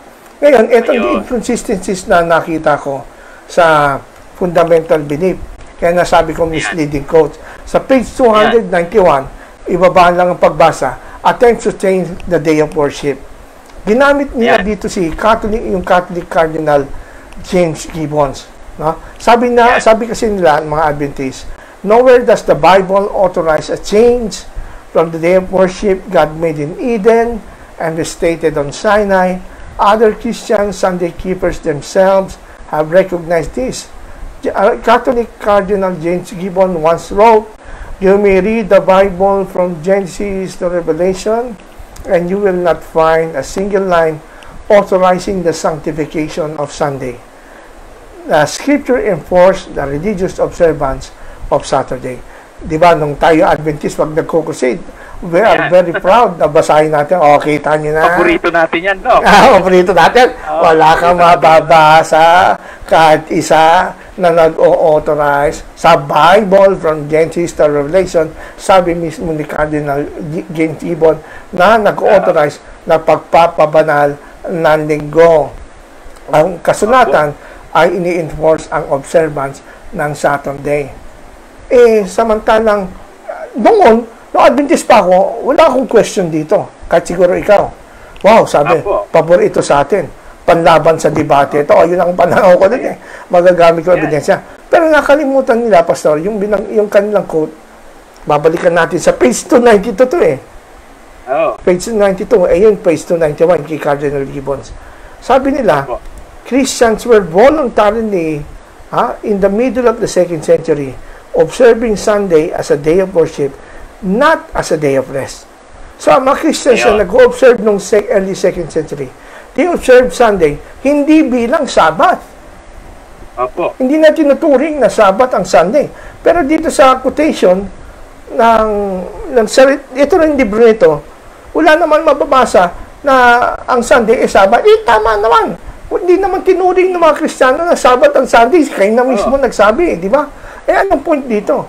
So, hindi ito panlaban sa atin, Pastor. Hindi ito panlaban sa atin. Walang punto sa atin ng mga former Adventists kasi hindi naman natin sinasabi ng Sunday is Sabbath. Hindi naman natin sinasabi ng Sunday is Sabbath. Yun ang point ni Cardinal Gibbons. Ito pa, kinote nila yung from Sabbath to the Lord's Day. Si A.T. Lincoln, sabi rin Protestant, admitted that it cannot be argued that the New Testament itself warrant for the belief that since the resurrection, God appointed the first day to be observed as a Sabbath. He acknowledged to become a 7-day Sabbatarian is the only consistent course of action for anyone who holds that the whole catalog is binding as moral. Anong point dito na nasabi ng kanilang bro? Wala naman daw inamin din ng protestante na walang binabanggit sa Bible at si Jesus na yung Sunday ay observe as the Sabbath. Anong point mo ron? Sinabi natin kanina na ang mga Christians doon hindi na tinuring na Sabbath yung Sunday. So there's no point on saying that. Oh, kaya daw sabi na, para maging consistent ka na 70 Sabbatarian, anyone who holds the whole Decalogue is binding as moral law. Dapat manginin ang Sabat. Hindi naman natin sinasabi na ang Decalogue ay binding as moral law sa atin ngayon eh. The Ten Commandments is not binding. Hindi ganon ang paniniwala ng Kristiyano. Ayun, kaya ginabanggit natin to para malinaw sa mga Adventists. Ito na, another misleading call, Pastor, paborito mo to. Ayan. Converts Catechism of Catholic Doctrine, ay Reverend Peter German, page 50. Ginagamit natin yan lagi. Yan. Sabi yan, po pakibasa, Pastor. Which is the Sabbath day? Ang question yan, ang answer, Saturday is the Sabbath day. Question, why do we observe Sunday instead of Sabbath day? Answer, we observe Sunday instead of Saturday because the Catholic Church at the Council of Laodicea. The Council of Laodicea, AD 336, transferred the solemnity from Saturday to Sunday. Yan, hanggang dyan muna, Pastor. Yan, okay. Napansin mo ba pag nagko-crusade tayo nun? Binabasa lang natin hanggang dyan. Hanggang dyan lang, di ba? We observe Sunday instead of Saturday because the Catholic Church in the Council of Laodicea 336 transferred the solemnity from Saturday to Sunday. Then, tapos na. Ayun. So, parang lumalabas, kaya ang Catholic Church lang nag-imbento ng Sabbath to Saturday. Ayun. Kailan daw, ayon dito kay German, sa Council of Laodicea daw, noong AD 336. Sa palagay mo, pasok pa rin to sa sinasabi ni Ellen White na ang Pope ay nagpalit ng Sabbath? Of course not. Bakit hindi pasok? Of course not. Kasi sa ayon sa Adventist understanding, noong 538 AD lang, nagsimula yung 1260 years. Ayun. Ito 336 eh. So, hindi pasok. At yung Catholic na salitang Catholic Church, yan. Hindi nangangahulugan agad na Roman Catholic yon. Tama ka dyan. Tama ka dyan. Tsaka pansinin mo, binanggit dyan, Council of Laodicea. Ang Council of Laodicea, mamaya, diniwanagin natin yan, Pastor. Ang Council of Laodicea ay hindi po Roman Catholic Council. Ayun! Ayun! Kung mapapansin natin, ang Laodicea ay part ng Asia Minor, part na ng Eastern Roman Empire yan. Eastern Church ang may hawak dyan. Asia yan. Di ba yung 7 churches ng Revelation? 7 churches ng Revelation, isa yung Laodicea. Nasa East yan eh. Ang Papa, ang Roman Catholic Church, nasa West. Tama. So, Europe, ang Laodicea, hawak ng Greek Church yan. Laodicea. Kaya, mamaya i-expound pa natin yan. So, dito, hindi nyo na pwedeng gamitin to palagi sa inyong mga crusade. Kasi unang-una, kung ito, kasi alam mo si Waggoner, si J.M. Waggoner, isa sa mga key pastor kilala yan sa Adventist history. Sabi ni Waggoner, siya inutusan ng General Conference na magsuri siya, mag-search siya kung ano yung pinakamatibay na ebidensya sa history na ang Pope ang nag-change ng Sabbath to Sunday. So, ang ginawa, pinadala nila si Waggoner sa Canada, pinadala sa London. Pero ang sabi ni Waggoner, may nakita kong ebidensya na nagpapatunay na malakas na ebidensya na ang Catholic Church nga ang nag-change ng Sabbath to Sunday. Totoong-tawa yung General Conference. Ito yung sinasabi ni Waggoner, yung Council of Laodicea noong AD 336. Pero, kung titingnan mo sa interpretation ng Adventist sa Daniel 7, hindi papasok itong AD 336 doon sa sinasabi ng papal primacy nagsimula noong 538 AD hanggang 1798.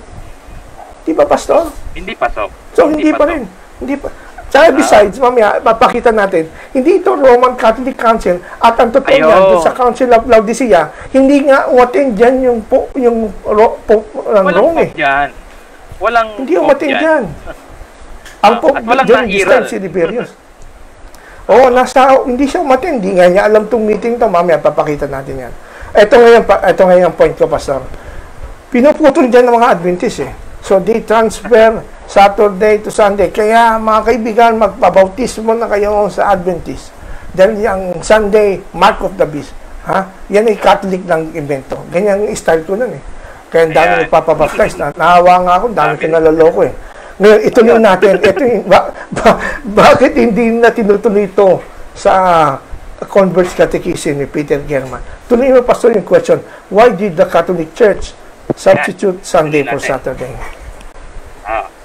Why did the Catholic Church substitute? Sabi po rito, answer, the Church substitutes Sunday for Sunday because Saturday because Christ rose from the dead on a day and the Holy Ghost descended upon the apostles on a Sunday. The apostles on a Sunday. Ayan. The Holy Ghost descended upon the apostles on Sunday. Original copy kasi ito eh. Pastor eh. Ngayon, pansinin nyo hindi sinasabi dito na, hindi nila tinanong, why did the Pope change the Sunday for Saturday? Kundi yan sabi, Catholic Church. Di ba? Why did hindi sinabing Pope, hindi sinasabing Catholic Church. May nabasa ako na sagot dito si William Branson. Sabi niya, ang Catholic Church to decide palitan ang Saturday to Sunday, siyempre may basbas ng Pope yan. At may basbas. Kaso, ang context dito, Council of Laodicea. Dan sa Council of Laodicea, wala kahit isang present na Roman Catholic bishop. At wala bishop. Ang nagtipon-tipon dyan, puro mga Eastern churches. Yeah, the Greek po. Mga Greek churches. Grecian. Kaya anak ko, napakalaking. Kaya mamaya malaman natin ito kung anong Catholic Church ito. Hindi lahat kasi ng Catholic Church ay Roman. Ang sabi dyan, pinalitan nila ang Saturday to Sunday kasi si Kristo nabuhay mula sa mga patay. At ang Holy Spirit ay bumuhos nun sa mga apostol nung Sunday, nung araw ng Pentecostes, sa Acts 2. Di ba? Doon nagsimula ang Christian Church eh. Sunday naganap yon. So, hindi nila kiniklaim na ito'y gawa lang ng Papa sa Roma. Council of Laodicea ito eh. Actually, ang Council of Laodicea, ang church, ang Orthodox Church, ay tinatawag na Eastern Church. Ang Eastern Church, ito talaga ang Mother Church eh. Ito talaga yung original church eh. Eastern Church, sakop niya ng Jerusalem, sakop niya ng Alexandria, sakop niya ng Antioch, Constantinople, at ang Roma ay isa lang sa mga mission church na sinusugo ng Eastern Church. Ayun. No? Isa lang mission church ang Roman Church, kaya walang ang pinakamataas talagang nasusunod Eastern Church. Ang mga apostol Eastern Church yan eh. Sa Antioch galing yan, di ba? Jerusalem. At doon sa Council of Laodicea, may mga representative ng bishops dyan from Jerusalem. Bakit wala tayong nabasa na nagreklamo sila? Huwag niyo papalitan itong Sabado. Wala silang nagreklamo. Because they believe that this is the practice of the early church na wala pang Papa sa Roma, hindi pa nakikialam. Wala pang primacy of papacy. They keep Sunday na. They worship on the Sunday. Tama. Tapos ito ngayon. Yung panghuling question, Pastor. Ngayon, by what authority did the church substitute Sunday for ano daw authority na nagpalit ng Sunday from Saturday?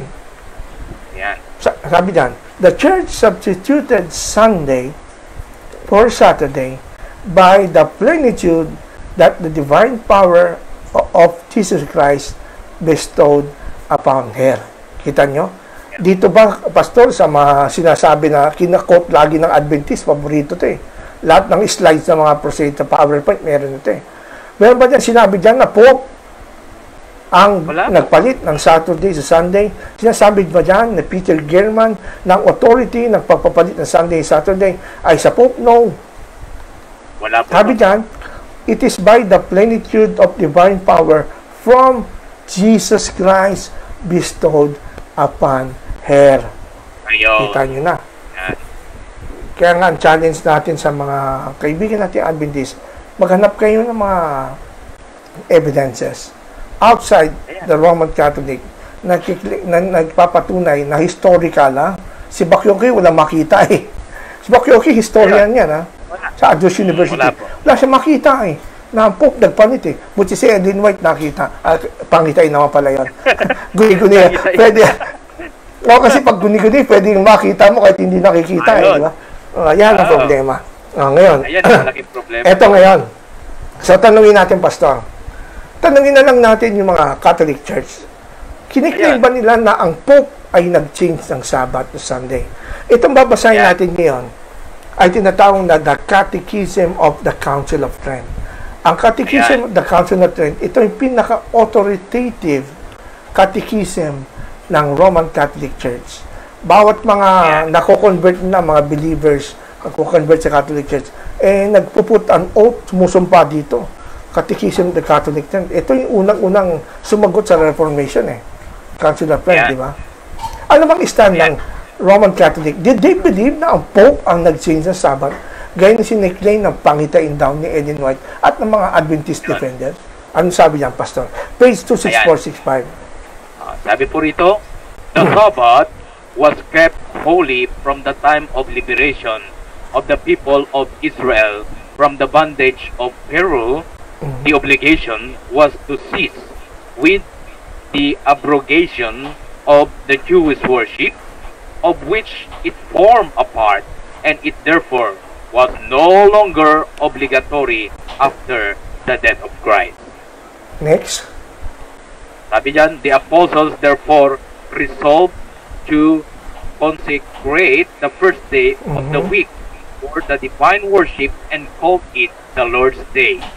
St. John, the Apocalypse, makes mention of the Lord's Day, and the apostle commands collection to be made on the first day of the week. That is according to the interpretation of Saint Chrysostom on the Lord's Day, and thus we are given to understand that even then the Lord's Day was kept holy in the church. Ayan. O dyan ba, Pastor, sa the Catechism, the Council of Trent, authorized ito, no? Na Catechism ng Catholic. Binanggit ba nila dyan na nagsimula, ang Pope nila ang nag-change ng Sabbath? Historical to, ha? Wala. What they claim is that the apostles, resolved to consecrate the first day of the week to the divine worship and call it the Lord's Day. Tapos nag-quote pa siya ng Bible, di ba? Yung sa John 1:10, si Apostle John binanggit niyang Lord's Day at ginamit pa niya sa Corinthians 15:1, yung kay Paul, na pag-collection, no? On the first day of the week. Scripture ang ginamit nila, hindi authority ng Pope. Hindi. Yun ang point natin dito. So, respetuhin natin ang mga authority ng Roman Catholic kasi they will explain what they believe. Kung tutusin, theological emphasis. Yan, theological emphasis. Kung tutusin, pwedeng sabihin nitong Catechism, the Council of Trent, na yes, it is the Pope. Kaya nga ang Catholic Church, ang true church Pwede na ipagmalaki yung, but they do not. They do not. They appeal to the Scriptures and the authority of the apostles. Kaya nga ang Protestants, no, tayo mga Protestants at Roman Catholic, nag-agree tayo. And even the Greek Orthodox Church, Roman Catholic Church, and Protestant, the three major Christian institution, nag-agree tayo, nagkakaisa, na ang Sabbath to Sunday, ang Sunday worship, nagsimula sa panahon ng mga apostol. Ayun. Nagsimula ng panahon. Patungkol sa bagay na yan. Kasi yan ay tampok na naiiral na noon pa man, panahon pa ng apostol. Ito naman. Sa picture, no? Ito si James Cardinal Gibbons. Nabanggit natin kanina, kino-quote ng Adventist Fundamental Belief to. Ito si James Cardinal Gibbons, si Conrad, na 28 years pastor ng Adventist, na umalis sa Adventist noong 1896. Sumulat siya mismo personally kay James Cardinal Gibbons. Tinanong niya tungkol dito sa tungkol sa history ng Sabbath to Sunday. Itong sagot sa kanya ni James Cardinal Gibbons. Si Gibbons mismo sumagot to his secretary na si C.T. Thomas. Sabi dito, Reverend D.M. Cartwright, dear sir, in reply to your favor of the 20th institution to His Eminence the Cardinal, I beg to say first, the Catholic Church dates back to the day when our Lord made St. Peter the visible head of the Church, and when St. Peter established first at Antioch, then at Rome, the seat of his residence and jurisdiction. In these days, o yung panahon na, nung time na yun, si Roma, ni Pedro, bilang siyang daw ang first pope ng Roman Catholic, nung panahon ni Peter na yun, and those immediately following, we find traces of the beginning of the custom of the Sunday observance. You may refer to the Christian writers of that period.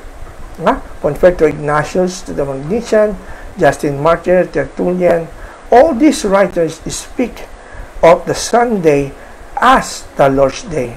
No other more distinct trace has been preserved, and the mention which occurs in the following centuries rests on the fact of our previous custom, more and less general. Si James Cardinal Gibbons, kinukot lagi ng mga Adventist, sabi niya, hindi nanggaling sa Pope. No?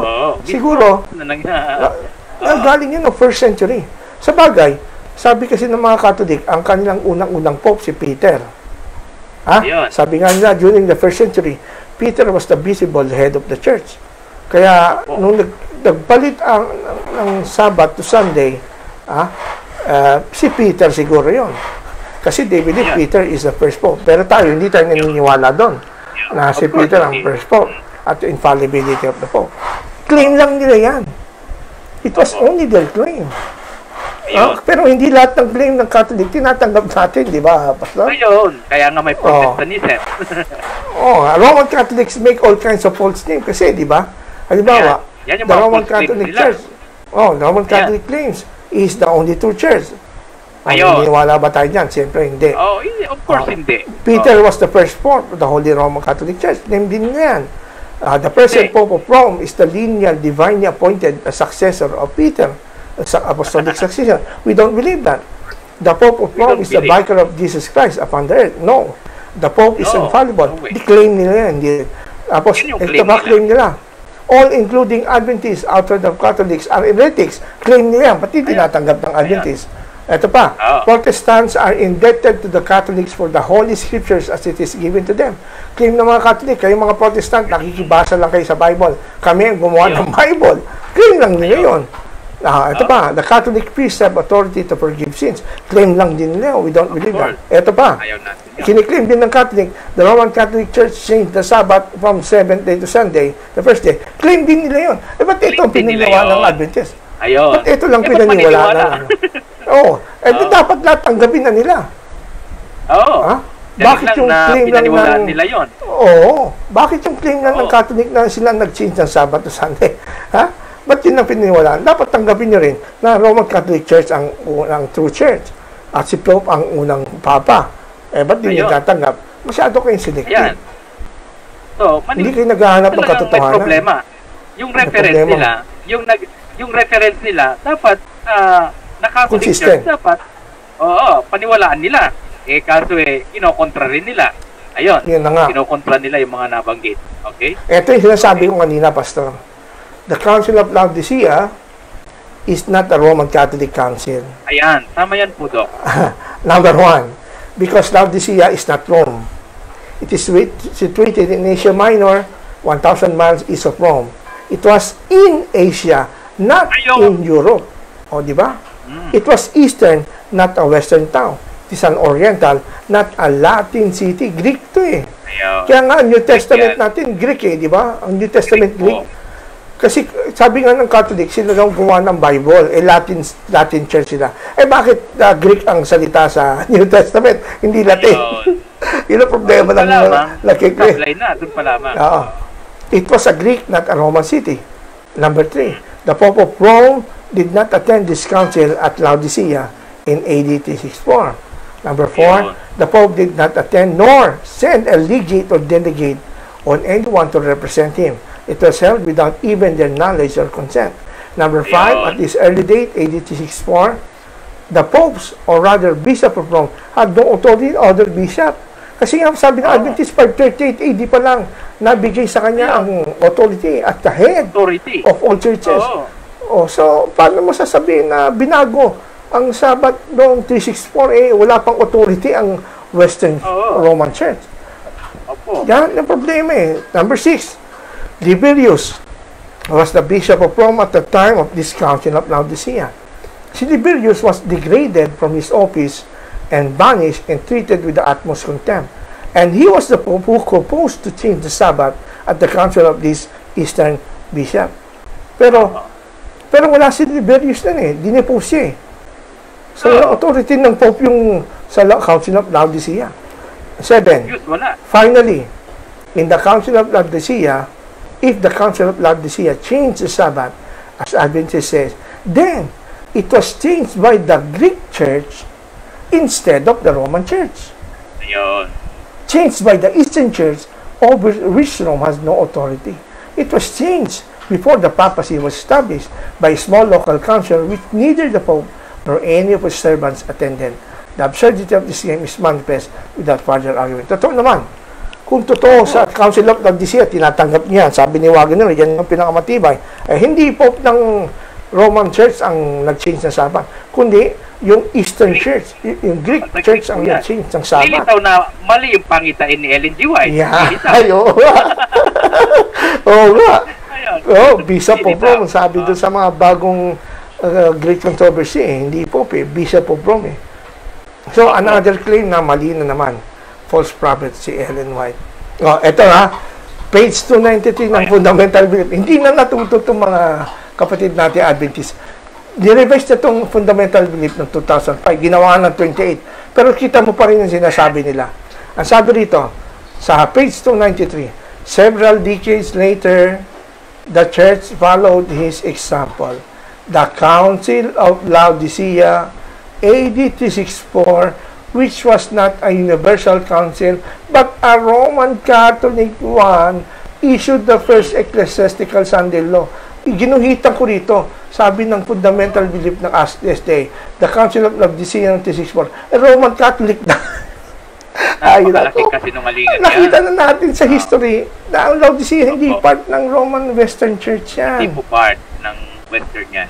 Eastern lang yan.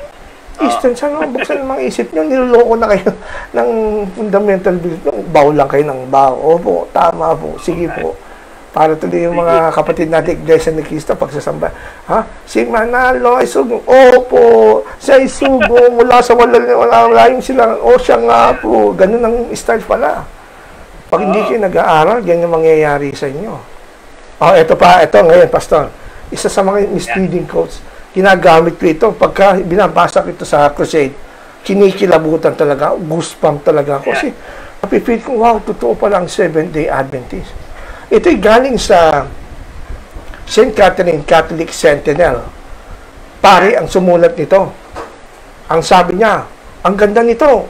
Kahit mga Adventist, dami sa akin nang hingi nito Sabi niya, papakita ko sa mga pari at Catholic, inamin ng pari, magiging Adventist ka kung susundin mo lang ang Bible at manginginig ka ng Sabbath. Ito, sabi dito sa Catholic Sentinel, perhaps the boldest thing, the most revolutionary change the church ever did, happened in the first century. The holy day, the Sabbath, was changed from the Saturday to Sunday, the day of the Lord, was chosen not from any directions noted in the scriptures. Kaya noon, pag nagkukusid ako, kita na, wala sa Bible ang Sunday, but from the church sense of its power.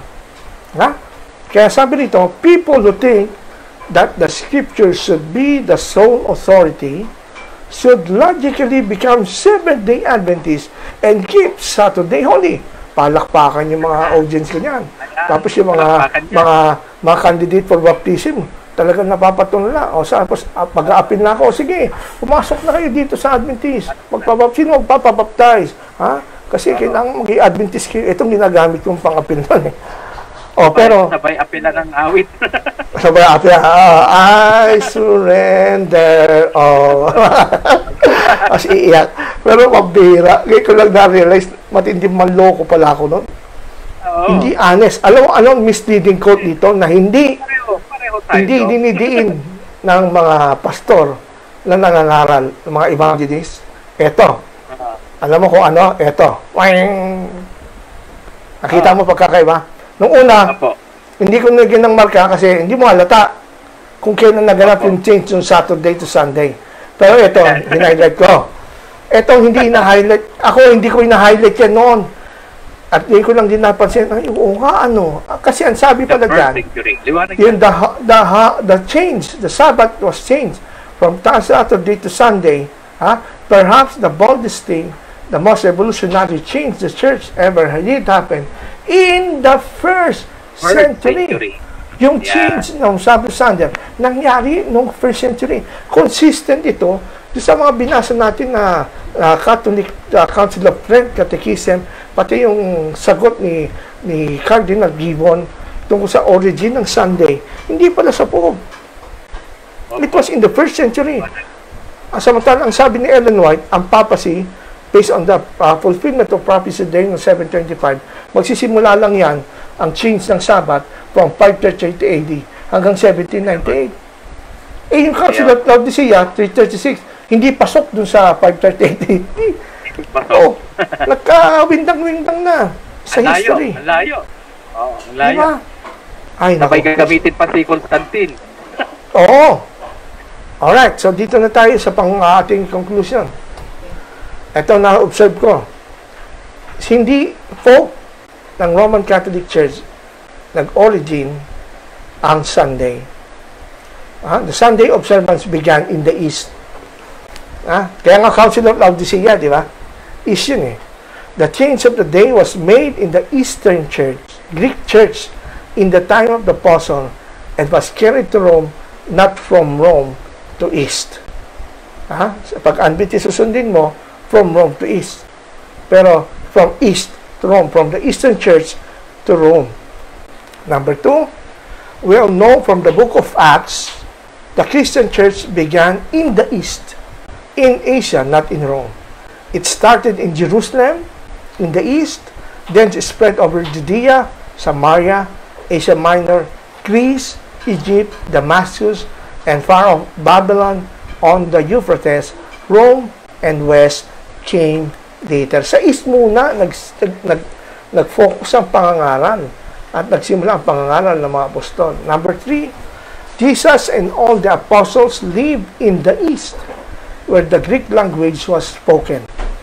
Every book of the New Testament except Matthew was written in Greek, and Revelation was written in late AD 96 is in Greek. Largely, the preaching of the apostle was in Greek. The gospel began at Jerusalem in the East. Number 4, for about 300 years, the church at Rome was a Greek mission, supported and ruled over by the Greek church. Number 5, all the witnesses for the Lord's Day were not Romans, but Greek living in the East. These were Barnabas, Justin Martyr, Dionysius, Clement, Anatolius, Origen, Eusebius. Not a single one of the first witnesses for the Lord's Day or Sunday was a native of Rome. This speaks volume as to the birthplace of Sunday observance. It was born in the East, not in Rome, in the West. Number 6, that the Eastern or Greek Church ruled the first 7 general councils, which were all held in the East, none of them in the West or papal territory. The date of the 7 councils was AD 325, 381, 41, 451, 557, 680, and 787. And lastly, 7, the name Catholic was common to all Orthodox Church, Eastern or Western, Greek or Roman, for 800 years after Christ. Rome in the West exclusively assumed the name Catholic, yet prefixing it by appellation Roman, by default on the part of the schismatics within her own patriarchate in the 16th century. But the Holy Orthodox Catholic Apostolic Church of the East has never from the first been known by none other than Catholic, nor has she set aside the title in official document. Number 8, the Holy Orthodox Catholic Apostolic Church, which includes all the very first churches founded by the apostles, such as Jerusalem, Antioch, Ephesus, Corinth, Alexandria, even Rome, for the first 300 years, has kept the first day of the week as a day of rest, and in the holy remembrance of the resurrection, are blessed from the dead. So, nakita natin dito na wala talagang basis ang paniwala na sinasabi na ang Pope ng Rome ang nagdipat from Sabbath to Sunday. So, sana po naging malinaw sa inyong ating presentation ngayon para makita nyo sa ating pag-aaral na naging objective tayo kung anong sinasabi ng history, kung sinasabi mismo ng Roman Catholic Church, na yung claim ng Pope ang nagdipat ng Sabbath to Sunday ay wala pong katotohanan. Yan po ay pangitain daw ni Ellen White, pero nakita natin hindi supported maging ng mga Adventist theologians ang sinasabi ni Ellen White na ang papacy o ang Pope ang nagbago ng ang Sabbath to Sunday. Ang purpose po natin dito ay para mabuksan ang isip natin at makita ko ano talaga ang totoo. Hindi ko anong nakagisnan. No? Hindi ba ayaw natin nung nakagisnan lang, wala tayong masiyan. At kung gusto nyo pong ulit-ulitin ito, i-play nyo mamaya. At kung sino gustong humingi sa akin ng mga materials, ay mag-message lang po kayo sa akin sa Facebook. Sa ngalan po ng programang Former Adventist Fellowship, ang inyong pong likod, Brother Ronald Ovidos, ay nagpapaalam hanggang sa muli sa ating susunod na mga pag-aaral. Abangan po ninyo ang ating pong pag-aaral ng series natin ito about the change of Sabbath to Sunday. And then later on, we will proceed to the study of the prophecy, Revelation 13, Daniel 7, and then yung sinasabing Sunday Law at Mark of the Beast. Sa tulong ng Panginoon ay tayo po lahat ay mapagpala at mabless. Salamat din na marami kay Pastor Leonardo na sumama sa ating pag-aaral ngayon. Mahina ata ang kanyang load kaya hindi po siya makakasama. So muli, papaalam mo inyong likod at God bless you all.